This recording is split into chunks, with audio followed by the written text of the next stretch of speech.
Hi, I'm Kendell Jno-Finn, a physical therapist with EW Motion Therapy. Today we're going to talk about managing and preventing chronic pain. Neck pain and back pain are two of the leading causes of missed time from work. They're also two diagnoses that we see quite a bit in the physical therapy world. Now, what we're going to look at is why those things happen, but then also look at two exercises that we can use to hopefully decrease their impact.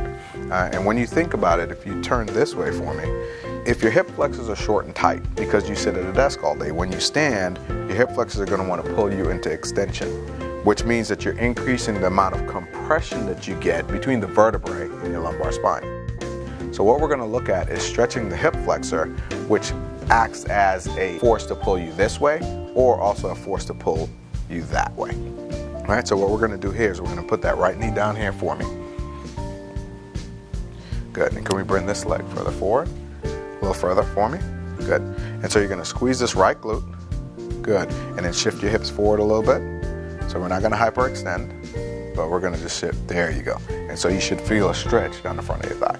All right, our second movement to help reduce or decrease the likelihood of low back pain would be working just basically on a seated hip hinge. And that seated hip hinge basically teaches you to use the hip joint for movement versus the lumbar spine. So what I want you to do is you're just going to bend forward and try to reach the ground for me. Good. And so you're moving really through your hip and you're trying to get a little bit more flexion there, and then you're going to sit back up from your hip. Very good.